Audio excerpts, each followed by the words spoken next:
वो जो चैप्टर आज हम लोग पढ़ाई करेंगे वो है फॉरेस्ट सोसाइटी एंड कॉलोनियलिज्म, जो पहले हो चुका है। मैं मतलब पूरा नहीं हुआ था, मैं थोड़ा सा आपको इंट्रोडक्शन दिया था कि इस चैप्टर में क्या क्या आएगा क्या क्या नहीं आएगा, ठीक है।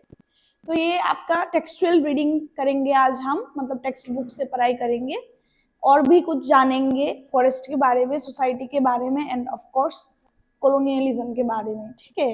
जो যারা বাংলায় আছো, যারা বাংলা মিডিয়াম থেকে বিলং করো, তাদের জন্য আমি বেঙ্গলিটা লিখে দিচ্ছি। চ্যাপ্টারটার নাম হচ্ছে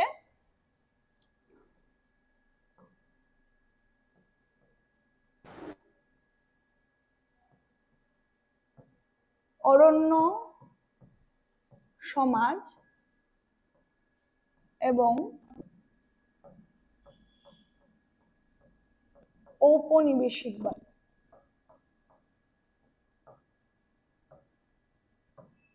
ঠিক আছে, এটা হচ্ছে ফর বেঙ্গলিজ। ওকে, অরণ্য সমাজ এবং ঔপনিবেশিকবাদ।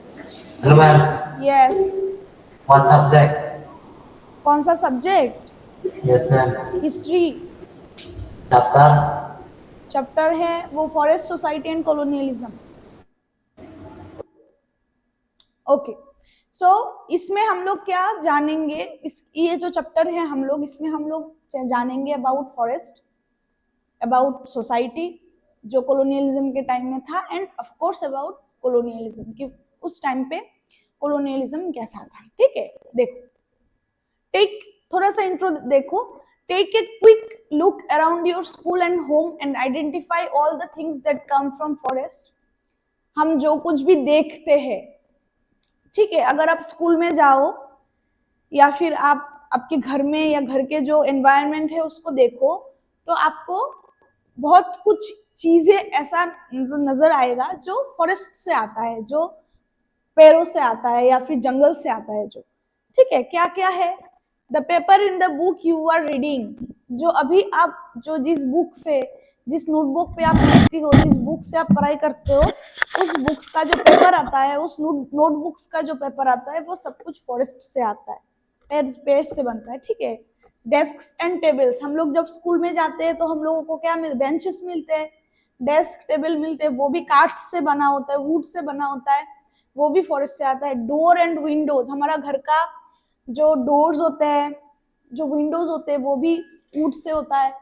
The dyes that colour your clothes, जो भी चीजें आपको, आपके जो कपड़ा है उसका रंग देता है, जो कलर होता है, वो भी फॉरेस्ट से आता है। स्पाइसेस इन योर फूड, आप लोग जो खाना खाते हो उसमें जो स्पाइसेस होता है वो भी फॉरेस्ट से आता है, ठीक है। The cellophane wrapper of your toffee, आप जो चॉकलेट खाते हो उसका जो टॉपर होता है वो भी फॉरेस्ट से आता है। गम, हनी, कॉफी, टी, रबर, जो भी आप पीते हो, कॉफी, टी, सब कुछ फॉरेस्ट से आता है। मतलब अगर हम लोग देखें अपने स्कूल या फिर घर के आसपास, तो देखेंगे मैक्सिमम चीजें जो होता है वो जंगल से आता है, वो पेड़ों से बनता है, ठीक है। Do not miss out the oil in chocolates which comes from sal seeds, अब लोग जब चॉकलेट खाते हो ना, वो चॉकलेट का जो ऑयल होता है, जो तेल होता है, वो साल सीड से आता है, एक तरीके का सीड होता है, ठीक है। The tannin use to convert skins and hides into leather और हर्ब्स, जो भी आप बहुत ऐसे मतलब मेडिसिन होते हैं जो आयुर्वेदिक होता है, जो पेड़ों से बनता है, जो कुछ कुछ जैसे कि तुलसी है ना, तुलसी हम लोग हमारा जब बुखार होता है या फिर हमारा जो गला जब खराब होता है तो हम तुलसी खाते हैं, तो वो हर्ब्स भी, वो चीजें, मेडिसिन की चीजें भी हमारा फॉरेस्ट से मिलता है, ठीक है। फॉरेस्ट ऑल्सो प्रोवाइड बेम्बो, हम लोगों को बेम्बो प्रोवाइड करता है। वुड फॉर फ्यूल, हमको फ्यूल प्रोवाइड करता है। Grass, charcoal, packaging, fruits, flowers, animals, जो कुछ भी आप देखो सब कुछ आपको फॉरेस्ट से मिलेगा। Birds and many other things. In the Amazon forest or in the Western Ghats, it is possible to find as many as 500 different plant species in one forest patch. एक छोटा सा फॉरेस्ट पैच में अगर आप Amazon forest का बात करो, ठीक है, अमेज़न फॉरेस्ट सबसे बहुत बड़ा एक जंगल होता है, सब आप लोग सबको पता है। अमेज़न फॉरेस्ट में एक फॉरेस्ट पैच में कितना होता है? 500 प्लांट, डिफरेंट 500 प्लांट्स होते हैं सिर्फ और सिर्फ अमेज़न फॉरेस्ट के एक छोटा सा फॉरेस्ट पैच में, ठीक है, मतलब इतना ज्यादा प्लांट होता है। बट नाउएडेज क्या होता है, हम लोग काट देते हैं, पेड़ काट देते हैं, जंगल साफ कर देते हैं, है ना, আমরা কেটে ফেলি গাছ, বন জঙ্গল সাফ করে ঘর বাড়ি তুলে মানুষ তুলে, तो वो जो जंगल होता है उसको साफ करके हम लोग इंडस्ट्री बनाते हैं या फिर घर बनाते हैं, है ना, बहुत कुछ करते हैं, जिसकी वजह से हम लोगों को पेड़ काटना पड़ता है, जंगल काटना पड़ता है। देखो, a lot of this diversity is first disappearing। ये जो 500 स्पेशीज है हमारे अमेज़न फॉरेस्ट में प्लांट का, या फिर हमारे वर्ल्ड में जितने भी पेड़ वन जंगल, अब जो भी बोलो, जो भी है, वो अभी डिसअपियर हो रहा है, अभी वो दिखाई नहीं देता इतना अच्छा से, क्योंकि हम लोग उसको डिफोरेस्टेशन कर देते हैं, है ना। Between 1700 and 1995, the period of industrialization, जब हमारे देश में या फिर आप इंग्लैंड में मान लो, जब हमारा इंडस्ट्रियलाइजेशन हुआ था, मतलब बहुत ज्यादा इंडस्ट्री बढ़ गया था, बहुत टेक्नोलॉजी आ गया था, बहुत साइंटिफिक एडवांसमेंट आ गया था, उस time 13.9 million square meter of forest or 9.3% of the world's total area was cleared for industrial uses, cultivation, pastures and fuel wood। कितना? 13.9 million square meter और 9.3% of the world's total area.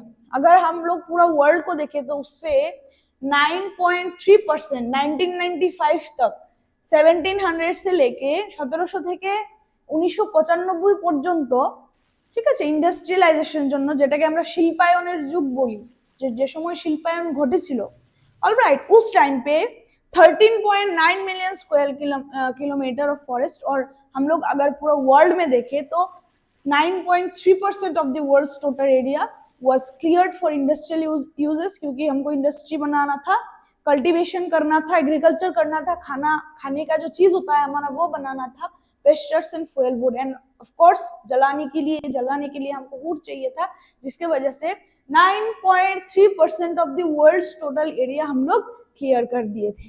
पूछा जाएगा आप लोगों को कि कितना वर्ल्ड्स का जो टोटल एरिया है, वर्ल्ड्स का जो टोटल एरिया है, कितना परसेंट क्लियर कर दिया गया था बिकॉज ऑफ इंडस्ट्रियलाइजेशन, आपको बोलना है 9.3%। अगर फॉरेस्ट बताया जाए कि कितना फॉरेस्ट क्लियर कर दिया गया है, कितना फॉरेस्ट क्लियर कर दिया गया है, কতটা বন জঙ্গল কাটা হয়েছিল যদি বলে 13.9 किलोमीटर, 13.9 स्क्वायर किलोमीटर, म्यूट करो जो भी अनम्यूट पे हो अभी, 13.9 स्क्वायर किलोमीटर ऑफ फॉरेस्ट उन्होंने, मतलब उस टाइम में 1700 से 1995 तक क्लियर कर चुका था because of industrial uses, cultivation, pastures and fuel wood. समझ में आया? इतना तक इजी था, it's very easy till now. समझ में आया तो हाथ ऊपर करो, সবার হাত উপরে চাই আমি। ओके,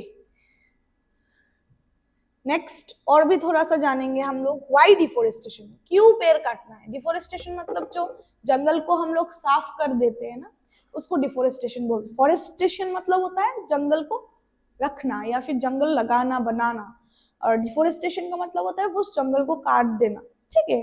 क्यों, वाई डिफोरेस्टेशन, क्यों करेंगे।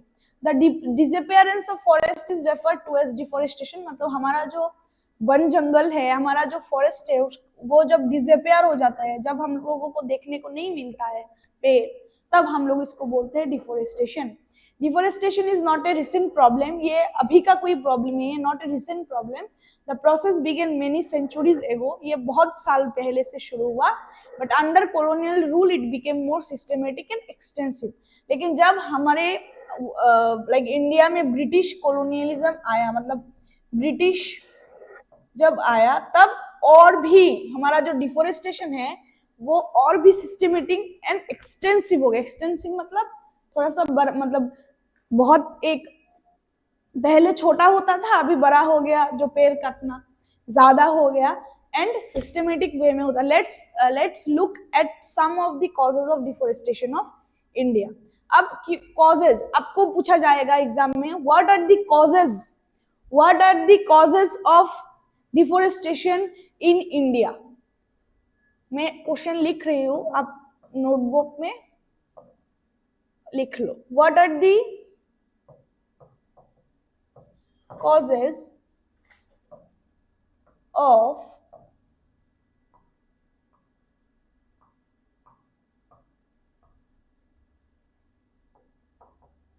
deforestation in India? What are the causes of deforestation in India? उस डिफोरेस्टेशन का क्या रीजन था, क्या कारण था? पहले कारण है लैंड टू बी इम्प्रूव्ड। तो फिर हम लोगों को पहला कारण जो है वो मिला लैंड टू बी इम्प्रूव्ड, मतलब जगह को इम्प्रूव करना चाहिए। वन जंगल होने से कुछ इम्प्रूवमेंट नहीं होता है, कुछ इम्प्रूव नहीं होगा, तो हम लोगों को जंगल काट के उस जगह को, उस लैंड को इम्प्रूव करना है। देखो, इन 1600 approximately 1/6 of India's land mass was under cultivation. Now that figure has gone up to about half.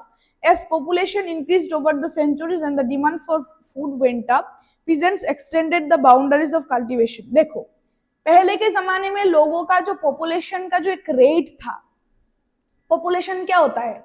जनसंख्या मतलब होता है कि एक एरिया में कितने लोग रहते हैं। अगर एरिया के हिसाब से लोग बढ़ गया तो पॉपुलेशन बढ़ गया, अगर एरिया के हिसाब से लोग कम हो जाता है तो फिर पॉपुलेशन कम हो जाता है। ठीक है, तो देखो, जब पहले के जमाने में, हम लोग जिस जमाने की बात कर रहे थे 1600 या फिर उसके पहले के जमाने में, उस टाइम में पॉपुलेशन कम था, जिसकी वजह से फूड जो डिमांड है, फूड का जो एक डिमांड होता है, पॉपुलेशन अगर कम होगा तो खाने का डिमांड भी कम होता है, कल्टीवेशन भी कम होता है, हो जाता है सब कुछ। बट जब अब 1600 के बाद क्या हो गया? पॉपुलेशन बढ़ गया, ठीक है, लोग बढ़ गया एक एरिया में, एरिया के हिसाब से लोग ज्यादा हो गया, पॉपुलेशन ज्यादा हो गया। उस टाइम में डिमांड फॉर फूड बढ़ेगा या कम हो जाएगा? খাদ্যের জন্য যে ডিমান্ডটা থাকে ওটা বাড়বে না কমবে? যদি জনসংখ্যা বাড়ে, বাড়বে না কমবে? क्या होगा? ज्यादा हो जाएगा, right? Demand for food will be high. So peasants extended the bound, जो फार्मर्स थे वहां के, वो जो कल्टीवेशन का बाउंड्री है वो थोड़ा सा बढ़ाने लगा, क्योंकि ज्यादा चाहिए, ज्यादा चावल चाहिए आपको, तो ज्यादा लैंड चाहिए, तो बाउंड्रीज बढ़ाना पड़ेगा, right? So cultivation, clearing forest and breaking new land, and तब उन लोगों ने डिफोरेस्टेशन स्टार्ट किया, क्योंकि आपको क्या चाहिए? आपको लैंड बढ़वाना है, आपको कल्टीवेशन ज्यादा करना है, क्योंकि पॉपुलेशन ज्यादा हो गया है, राइट? सो उसकी वजह से वो लोग फॉरेस्ट क्लियर करके लैंड बाहर ला रहे थे, ताकि वो एग्रीकल्चर और ज्यादा मतलब मात्रा से कर सके। In the colonial period, cultivation expanded rapidly for a variety of reasons. जब हमारा ब्रिटिश कोलोनियलिज्म चल रहा था, when we were in the British colonization, तब क्या हुआ था? Cultivation expanded rapidly for variety of region. जैसे कि first the British directly encourage, British ने एनकरेज किया सबको, कि क्यों एनकरेज किया? देखो,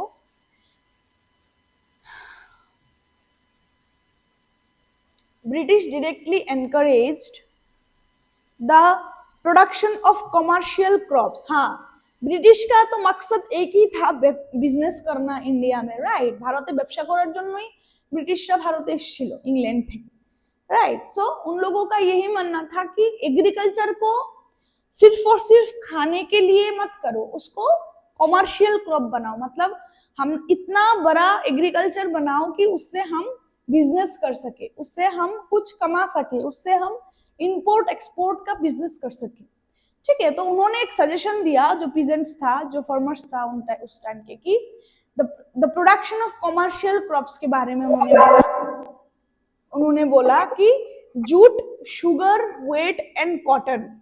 जूट, शुगर मतलब चीनी होता है, वेट मतलब गम होता है, एंड कॉटन मतलब तुला, বাংলায় যদি বলি তাহলে তুলা।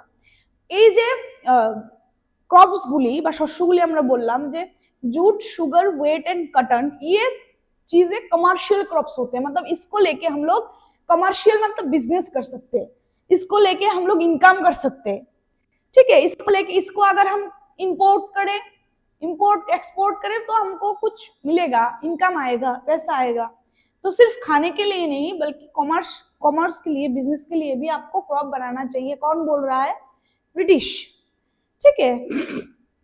The demand for these crops increased in 19th century Europe, where food grains were needed to feed the growing urban population and raw materials were required for industry.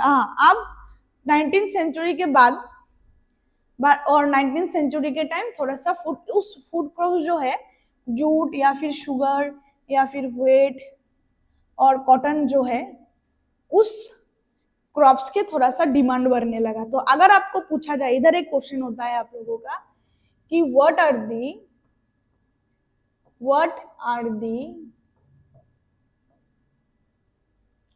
commercial crops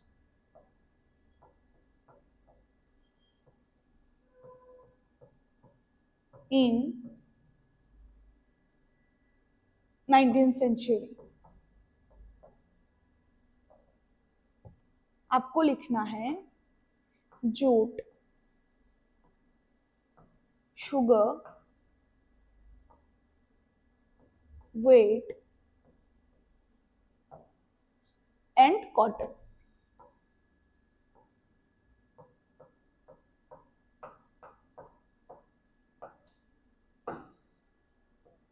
देखो समझ में आया? अगर आपको पूछा जाए what are the commercial crops in 19th century, तो आपको लिखना है jute, sugar, wheat and cotton, ठीक है। ओके, हाँ, ये हो गया एक रीजन, क्योंकि ब्रिटिश लोगों ने बोला कि लैंड को बड़ा करो, फॉरेस्ट को काट के, क्योंकि हमको कमर्शियल क्रॉप लाना है। कमर्शियल क्रॉप क्या करना है? कमर्शियल क्रॉप को Ma'am. Yes. Ma'am, I don't see the one. Please Yes. right. You can now. Okay, लिख लो। What are the commercial crop in 19th century? Jute, sugar, wheat and cotton. ये 4 commercial crops हो गया हमारा।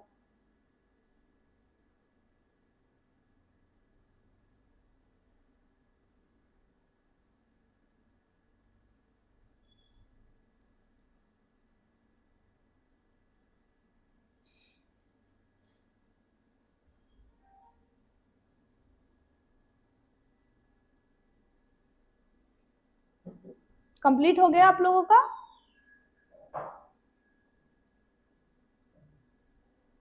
हो गया ना complete? Complete, ma'am. Okay, very good. Okay, then हमारा और एक रीजन जो है, सेकेंड रीजन हम लोग बोल सकते हैं, in the early 19th century the colonial state thought that forest were unproductive. मतलब 19th सेंचुरी के लोग जो है, हमारे तरह दिमाग नहीं था उन लोगों का, वो लोग बहुत ही मंदबुद्धि थे। मतलब उन लोगों को लगता था कि फॉरेस्ट जो है, जंगल जो है, वो कोई काम का नहीं है, वो अनप्रोडक्टिव है, इससे कोई प्रोडक्शन नहीं हो सकता, तो उसको काट दो, ठीक है। ये और एक रीजन है डिफोरेस्टेशन का, कि second reason is in the early 19th century the colonial state thought that forests were unproductive. 19th century के जो लोग थे, वो लोग सोचते थे कि जंगल जो है वो अनप्रोडक्टिव है, उससे कुछ नहीं होगा। They were considered to be wilderness that had to be brought under cultivation so that the land could yield agricultural products and revenue and enhance the income of the state. अब देखो बात आया कि हाँ, यदि जो हमारा जो फॉरेस्ट है, जो जंगल है, वो अनप्रोडक्टिव है, उससे कुछ नहीं होता है, तो हम लोग क्या करेंगे? डिफोरेस्टेशन करके उस जंगल को साफ करके उससे एग्रीकल्चरल प्रोडक्ट्स बनवाएंगे, एग्रीकल्चर करेंगे, वेट बनाएंगे, जूट करेंगे, या फिर आप कॉटन मतलब प्रोडक्शन करेंगे हम, तो फिर हम लोगों को रेवेन्यू मिलेगा। रेवेन्यू का मतलब इनकम, पैसा मिलेगा। Revenue means income, revenue means money, ठीक है। रेवेन्यू मिलेगा and enhance the income of the state, and उस स्टेट का जो इनकम है वो बढ़ जाएगा, वो एनहेंस हो जाएगा। ये और एक रीजन है, ठीक है। पहले रीजन तो था कि ब्रिटिश लोगों ने बोला कि कॉमर्शियल क्रॉप बनाओ, अब दूसरा रीजन है फॉरेस्ट तो अनप्रोडक्टिव है, तो उसको काट के हम लोग एग्रीकल्चर करेंगे तो फिर हमारा इनकम बढ़ेगा, हम लोग फाइनेंशियली इंडिपेंडेंट होंगे, हमारा रेवेन्यू बढ़ जाएगा एंड हमारा स्टेट का इनकम भी एनहेंस हो जाएगा, ठीक है। ये हो गया हमारा दूसरा। फिर देखो, सो बिटवीन 1880 से 1920 तक कल्टिवेटेड एरिया रोज बाय 6.7 मिलियन हेक्टर्स, मतलब 6.7 मिलियन हेक्टर एरिया 1880 से 1920 तक कल्टीवेशन के लिए रेडी था, उसका पेड़ काट दिया गया था, ठीक है। अब देखो, we always see the expansion of cultivation as a sign of progress, but we should not forget that for land to be brought under the plough forest have to be clear. हाँ, हम लोगों को पता है कि cultivation का expansion होना मतलब एग्रीकल्चर का बढ़ाना अच्छी बात होती है एक स्टेट के लिए, कंट्री के लिए, राइट। लेकिन ये भी एक बात आपको भूलना नहीं चाहिए, वी शुड नॉट फॉरगेट, हम लोगों को ये बात भूलना नहीं चाहिए कि अगर हम लोग लैंड को बढ़ा रहे हैं तो फॉरेस्ट भी क्लियर करना पड़ रहा है, तो जंगल को भी काटना पड़ रहा है, ये बात हम लोगों को याद रखना है। तो पहला जो हम लोगों ने बोला था, what are the reason for of deforestation, तो पहला पॉइंट हमारा क्या था, land to be improved, right. Second point क्या है, देखो, sleepers on the tracks. Second point क्या है, sleepers on the tracks. Second point लिख लो, उसमें मतलब what are the reason of deforestation, जो क्वेश्चन मैंने बताया आप लोगों को, उसमें first one is land to be improved, second will be slippers on the tracks, sleepers on the tracks. Rail line आप लोगों ने देखा है, रेल रोड है ना, उस रेल लाइन में, उस रेल जाने के जो ट्रैक होता है, जो रोड होता है, उसमें क्या चाहिए, उसमें भी आपको जगह चाहिए, राइट। हमारा जो आप लोग त्रिपुरा में ही देखो, जब भी रेल लाइन का एक्सपेंशन होता है ना, जब भी रेल लाइन बढ़ता है, जब भी रेल लाइन का एक्सपेंशन होता है, एनहेंस होता है, तब हम लोग क्या करते हैं, जो रेल लाइन बनाते हैं उन लोग जंगल को साफ करके जंगल के मिडिल में वो जो रेल का ट्रैक होता है उसको डाल देता है ना, तो उससे रेल जाता है, तो क्या हुआ, डिफोरेस्टेशन हुआ, फॉरेस्ट को आपको क्लियर करना पड़ा, फिर आपको रेल रोड बनाना पड़ा, right. So this is the second reason for deforestation. What is the reason, sleepers on the tracks. अब इसमें थोड़ा सा देख लो, अंदर कुछ बोला गया है, देखो कैसे हुआ है ये, ठीक है।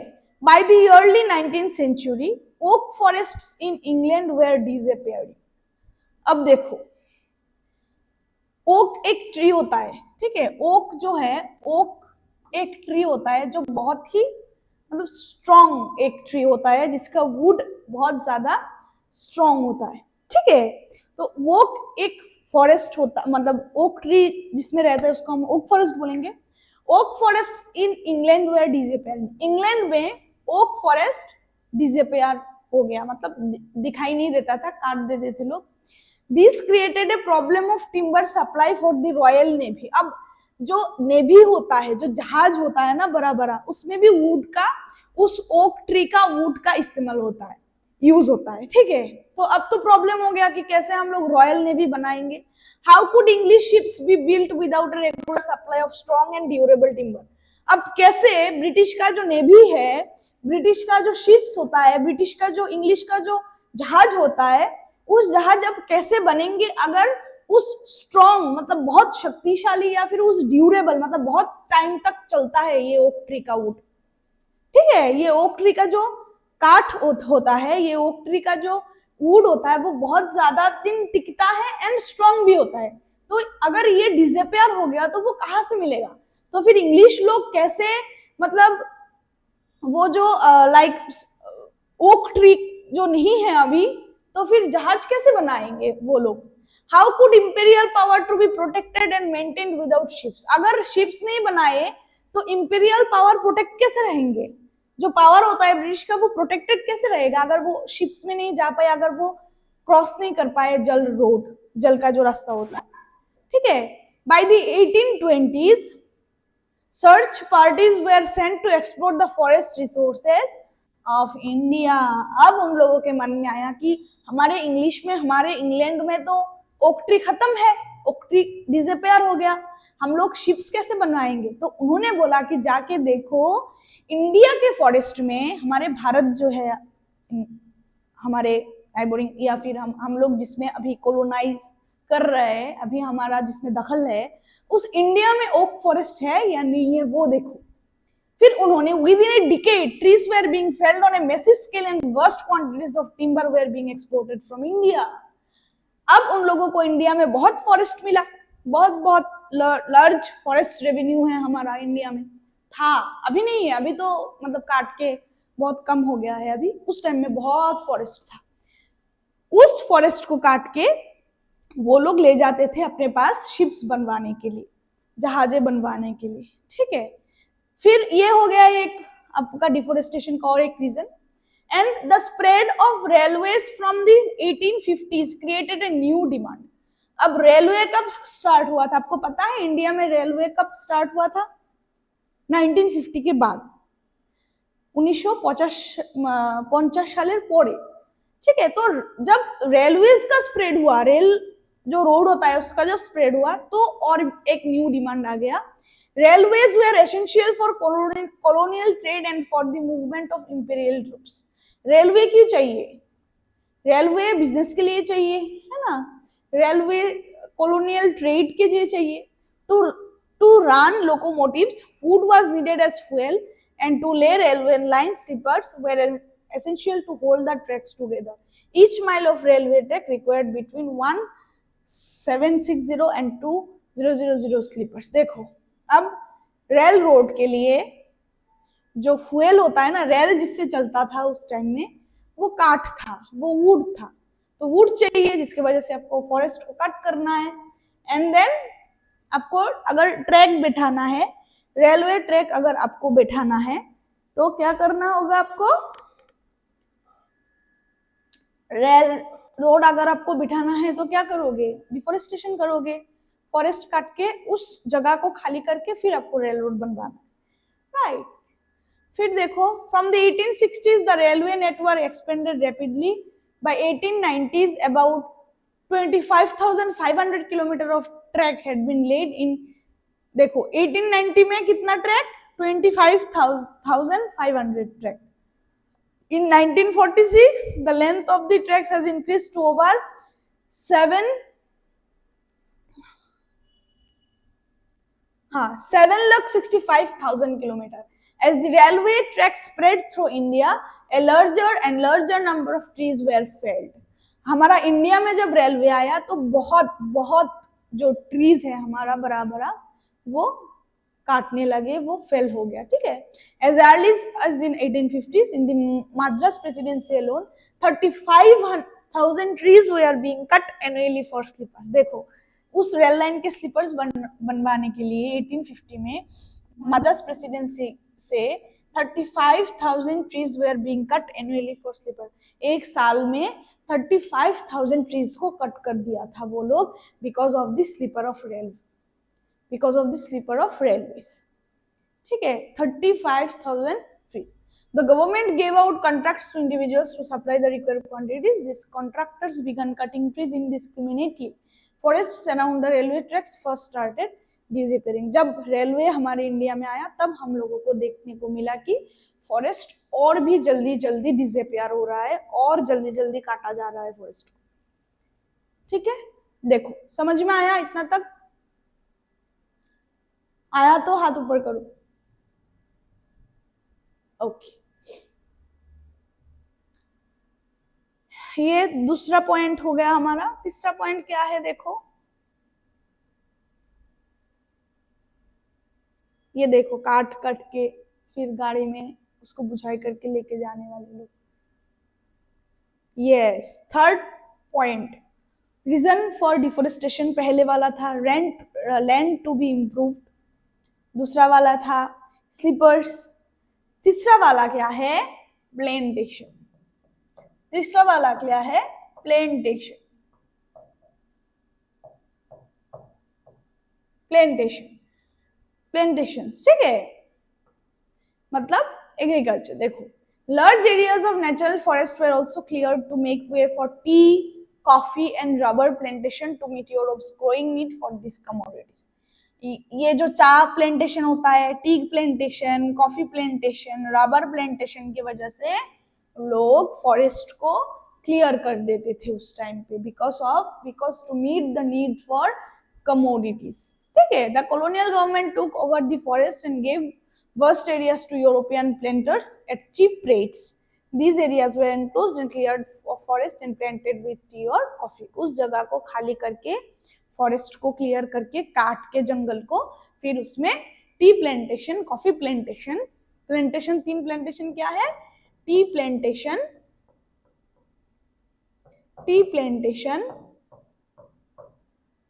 कॉफी प्लांटेशन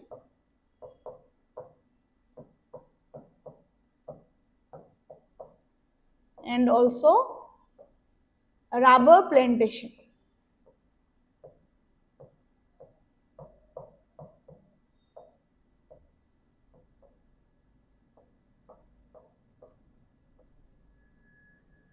तीन तरीके का प्लांटेशन वो लोग फॉरेस्ट को क्लियर करके करते थे, tea plantation, coffee plantation and rubber plantation, ठीक है, समझ में आया? ओके, तो फिर हमारा तीसरा जो कारण है वो है प्लांटेशंस, ठीक है। फिर देखो, तो हमारा यहाँ पर खत्म होता है डिफोरेस्टेशन। डिफोरेस्टेशन का रीजन क्या था? 3 रीजन आप लोगों को बताया है मैंने, उसमें भी जो आप बाहर मतलब अंदर से जब पढ़ाई करोगे तो आपको और भी रीजन आएगा मन में, या फिर आप बुक्स में देखोगे, वो अच्छे से पढ़ाई करना है आपको, वो एग्जाम में आ सकते हैं, ठीक है। The rise of commercial forestry. अब धीरे धीरे ना कमर्शियल फॉरेस्ट्री चालू हो गया। कमर्शियल फॉरेस्ट्री मतलब फॉरेस्ट को लेके बिजनेस शुरू हो गया। कैसे? In the previous section we have seen that the British needed forest in order to build ships and railways। previous section में मतलब आगे जो हमने पढ़ाई किया उसमें देखा है कि ब्रिटिश को हमारा फॉरेस्ट चाहिए था because of made to build ships and railways। The British were worried that the use of forest by local people and the reckless felling of trees by traders would destroy forests, so they decided to invite a German expert, Dietrich Brandes, for advice and made him the first Inspector General Forest of India। अब कुछ लोगों को, British के लोगों को लगता था कि ये जो फॉरेस्ट को रेकलेसली काट दिया जा रहा है, लोकल पीपल ले जा रहे हैं, ठीक है, तो इससे कुछ लोगों को लगता है कि हाँ फॉरेस्ट तो मतलब उसका तो डिसअपियरिंग हो रहा है, फॉरेस्ट काट करना अच्छा बात नहीं है, ठीक है। तो उन लोगों ने क्या किया, so they decided invite a German expert Dietrich Brandes for advice and made him the first Inspector General of Forest in India। आपको एग्जाम में क्या पूछा जाएगा? Who was the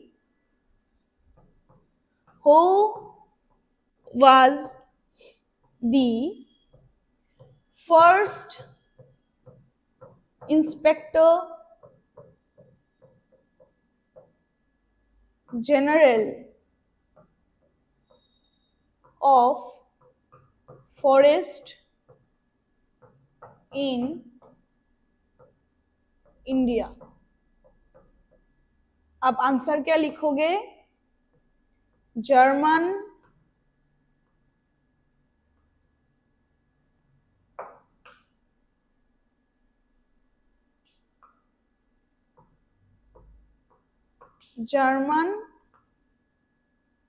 एक्सपर्ट, नाम क्या है उनका? डायट्रिच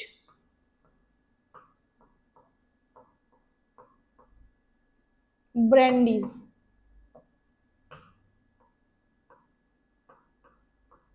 ठीक है, नाम क्या है? डायट्रिच ब्रेंडीज। हु वाज द, आपको पूछा जाएगा who was the first inspector general of forests in India. क्योंकि उनको क्यों बुलाया गया था? क्योंकि आप फॉरेस्ट को प्रोटेक्ट करो, फॉरेस्ट इतना अच्छा नहीं है काटना, तो उसको आपको प्रोटेक्ट करना चाहिए, तो उन लोगों ने इनको बुलाया है, जिनको बनाया है the first inspector of the first inspector general of forests in India. किसको? German expert Dietrich Brandis. Dietrich Brandis लिख लो अच्छे से। बनान जो है उसका जो प्रोनाउंसिएशन है ऐसा होता है, और उसका स्पेलिंग देख लो, DIETRICH डायट्रिच ब्रेंडिस। ठीक है, फिर देखो ब्रेंडिस रियलाइज्ड दैट, ब्रेंडिस को लगा that a proper system had to be introduced to manage the forest and people had to be trained in the science of conservation। उनको लगा कि हाँ फॉरेस्ट को मैनेज करना चाहिए अच्छे से, and to be trained in the science of conservation. उसका जो कंजर्व करना उसको साइंटिफिकली करना चाहिए कि कैसे हम लोग फॉरेस्ट को साइंटिफिकली प्रोटेक्ट कर सके, साइंटिफिकली कंजर्व कर सके। This system would need legal sanction. अब उनको क्या चाहिए था? लीगल सैंक्शन, मतलब आईनी कुछ काम चाहिए था उनको, लीगली उनको सैंक्शन चाहिए था कि हाँ ये जगह में आप फॉरेस्ट को कंजर्व कर सकते हो, और इस जगह से कोई भी फॉरेस्ट को हाथ नहीं लगा सकता। काट तो दूर की बात है, कोई लोकल पीपल या कोई और लोग हाथ नहीं लगाएगा। इसके वजह से हमको क्या चाहिए? ब्रिटिश लोगों को चाहिए था legal sanction. Rules about the use of forest resources had to be framed, and उस फॉरेस्ट रिजर्व के कुछ रूल्स होने चाहिए जो कि लीगल सैंक्शन में होगा। कि क्या क्या रूल्स है देखो, felling of trees and grazing had to be restricted so that forest could be preserved for timber production। जो फेलिंग ऑफ ट्रीज को काट देना रेस्ट्रिक्टेड माना जाएगा ताकि हम लोग फॉरेस्ट को प्रिजर्व कर सकते हैं फॉर टिम्बर प्रोडक्शन। काठ के प्रोडक्शन के लिए हम लोगों को फॉरेस्ट को क्या करना चाहिए? प्रोटेक्ट करना चाहिए। Anybody who cut trees without following system, अगर कोई वो जो लीगल सिस्टम है उसके खिलाफ जाके कोई ट्रीज को काट करे तो क्या होगा? तो क्या होगा देखो, he will be punished, he will be punished, उसको पनिशमेंट मिलेगा। अगर कोई उस सिस्टम के बिना ही कुछ कोई पेड़ को काट दे तो he will be punished, और he or she will be punished। ठीक है, शास्त्र। Okay, so Brandeis set up the Indian Forest Service in 1864। Very important question from here। When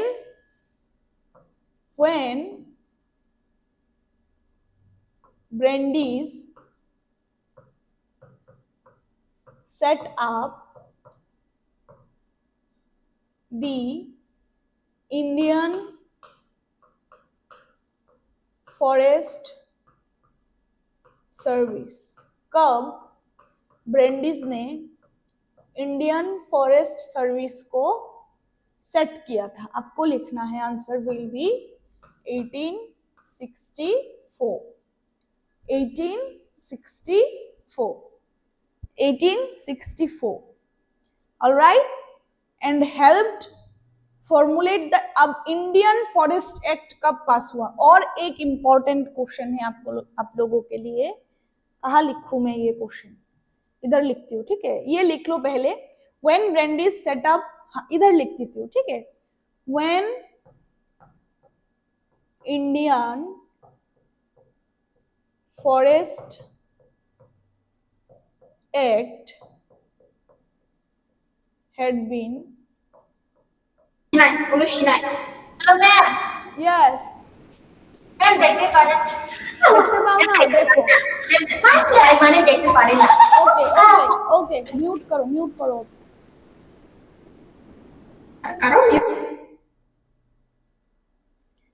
When Brandeis set up the Indian Forest Service, आपको लिखना है 1864। When Indian Forest Act had been passed, आपको लिखना है 1865 में। 1865 में लिखो। When Indian Forest Act had been passed, 1865, when Brandeis set up the Indian Forest Service, 1864. These 1864 the imperial, और एक क्वेश्चन इधर से होगा, ये दो लिख लो फिर बताती हूँ, लिख के बताना मुझे, ठीक है? हाथ ऊपर करना लिख के, तो मुझे पता चलेगा कि आप लिख चुके हो। हाँ, मेलाघर गर्ल्स एसटी हॉस्टल अभी भी लिख रहा है कुछ लोग। हाँ, लिखो लिखो।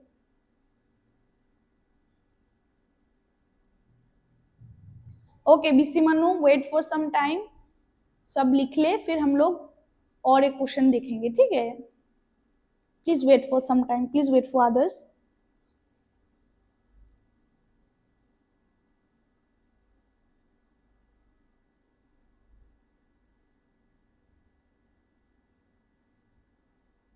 हो गया सबका? Okay okay, Surendranagar ST girls आप लोगों का हुआ? ओके सो और एक क्वेश्चन इधर से आप लोगों का होगा, ओके यस, म्यूट करो एमटीबी, म्यूट करो। ओके और एक क्वेश्चन इधर से होगा, the imperial forest research institute कब हुआ था, कहाँ हुआ था? ठीक है, मैं इधर लिखती हूँ, ये वाला क्वेश्चन कहाँ लिखती हूँ? हाँ इधर देखो, लिखती हूँ, the when the imperial forest research, when the imperial forest research institute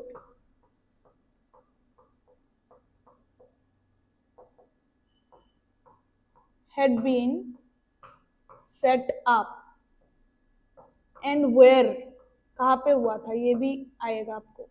आपका आंसर होगा इन देहरादून, इन Dehradun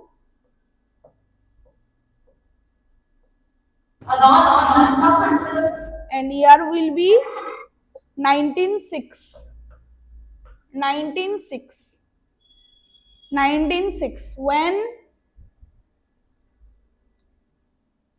when the Imperial Forest Research Institute had been set up and where, कहाँ पे हुआ था एंड कौन से साल में हुआ था, आपको लिखना है इन देहरादून 1906, इन देहरादून 1906।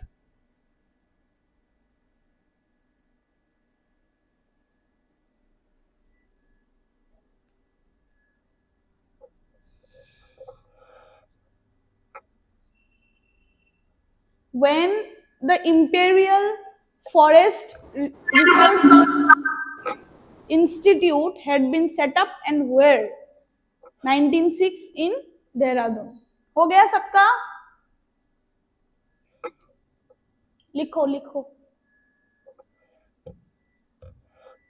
ये जो 1 मार्क्स का क्वेश्चन है वो इंपॉर्टेंट है आप लोगों के एग्जाम के लिए, ठीक है? अच्छे से पढ़ाई कर लेना, ऐसे पढ़ाई करना आपको इक्वेशन से, जैसे कि ब्रेंडिस, जैसे कि सुनो पहले, ब्रेंडिस कब सेटअप किया Indian forest service?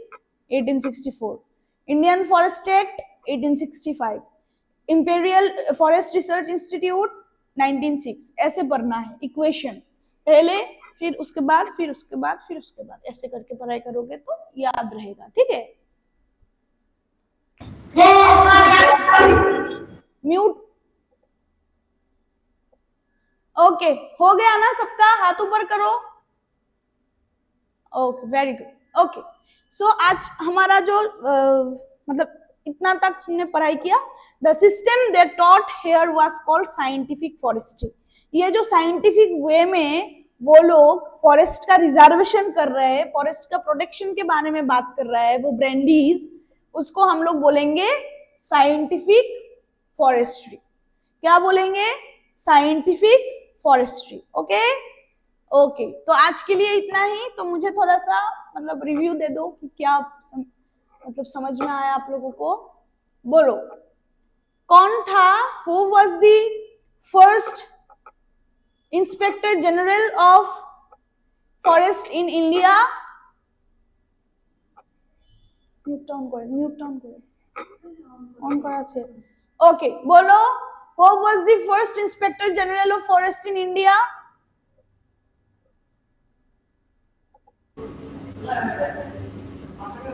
German expert Dietrich Brandis. Yes, German expert Dietrich Brandis. Very good. BC Manu, ST Boys boarding. Very good. Thank you, ma'am. Yes, very good. Okay. और बताओ कि when Indian Forest Act had been passed, Indian SSC-5. yes, very good. 1965 and okay. Indian Forest Service कब हुआ था? 1864. All right. Very good everyone. Very good. आप लोगों ने सुना है अच्छे से. Thank you very much. Okay, that's all for today.